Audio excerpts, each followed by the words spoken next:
Well, I know last week the comments that you made to the Manhattan Mercury and the Kansas City Star and Wichita Eagle got a lot of attention about Bruce Weber's job status heading into next year. What was the last week like for you, just getting those questions, having to answer them, and then the aftermath of it?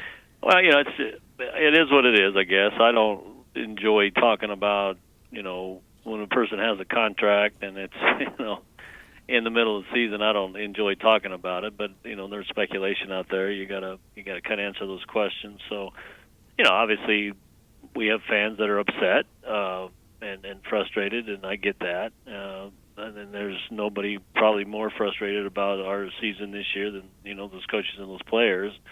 On the other hand, I got a lot of people that that's reached out to support Bruce. So. It's typical, when you're having a rough season and things aren't going well, and it just your fans react, and I understand that, and they want to see change, and Bruce has done a lot for us and a lot for our program, and it's just a year that it's hard, and it's people are saying we're making excuses or he's making excuses, but the reality is they're not excuses. They're real facts, and they affect the team, and I think they continue to battle. I thought they battled really well against Texas Tech, a really good basketball team on Saturday, and hopefully they can come out Tuesday night and do it again against Texas. I'll ask you this, and Gene Taylor is talking with us here. Just, I feel like both in fairness to you and to the fans out there who were, I think, a little bit confused at the difference between the two articles that came out, and okay, what is actually the plan for next year? So. For you right now, is your plan to bring Bruce Weber back next year? How would you answer that at this point? Yeah, it is. It's certainly my plan and our plan.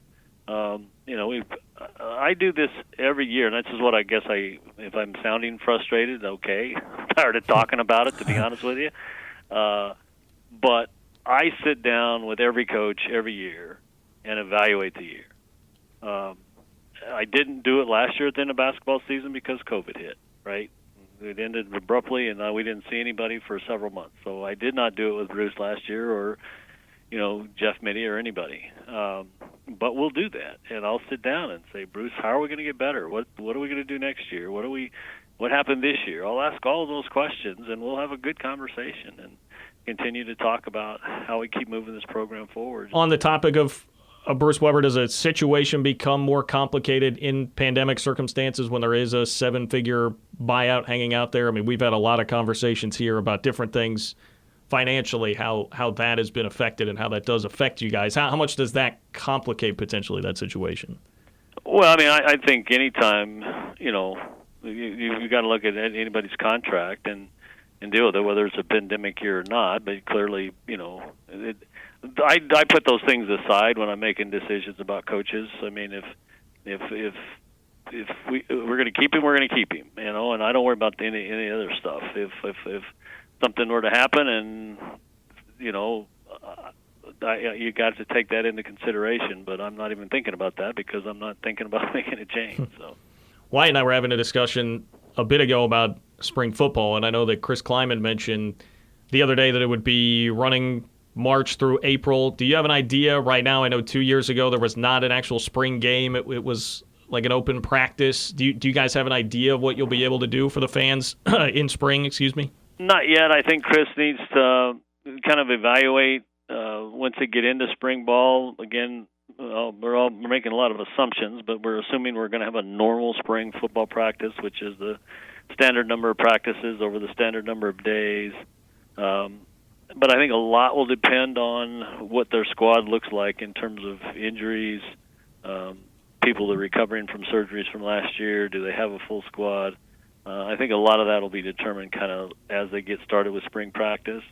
I would tell you, Chris has not typically been, whether his 1 year here with a spring game or even when he was at North Dakota State, has not been a big fan of a full-fledged scrimmage, game type of scrimmage. But and I'm not sure what he's thinking yet for this year.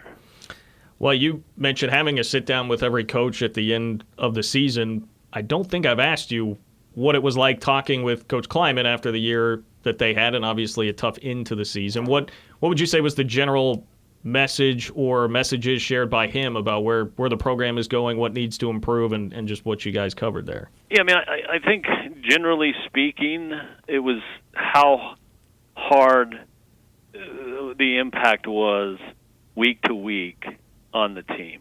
When I say that is the unknown, right? You don't know who.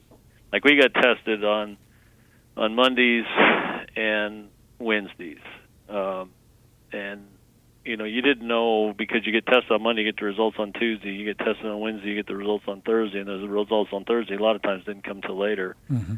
Who you were going to walk out to practice with, and when you walked out there were guys missing that you're like, okay, all of a sudden you got maybe 7-8 guys gone, and then the ability to change that on the fly, or what happened a couple of times where the Thursday test before we left on Friday, you pulled a couple of guys out. The difficulty that wore on not only the coaches from a planning perspective, but the individual players, the unknown not only for themselves but for their teammates and their roommates or their position friends, that really wore on the team. And then of course you had normal injuries. So I think that, and the ability to adjust, to not really understand every day you went out to practice what you're going to be dealing with. And I think that was really more difficult than they thought it was going to be. And obviously, they didn't. I think it wore on them a lot more as the year went along, and they would go out and face teams probably with less firepower than they would like to have had in some cases. I think you saw where he's made a couple of changes, not in coaches, but in position of who they're going to coach with Mass, and that. So they're already kind of thinking those kind of things. I think I would tell you he's very pleased with the group that's come in early, the freshmen, the high school kids that have come in early, the transfers he's got from positional needs, and he's pretty excited about that. And I think he really wants to see the team start really having a chance to come together, which they really didn't last year. They were doing everything on Zoom. So I think he's trying to get this team to spend as much time together, to really enjoy each other and become a team that they really didn't have a chance to do last year.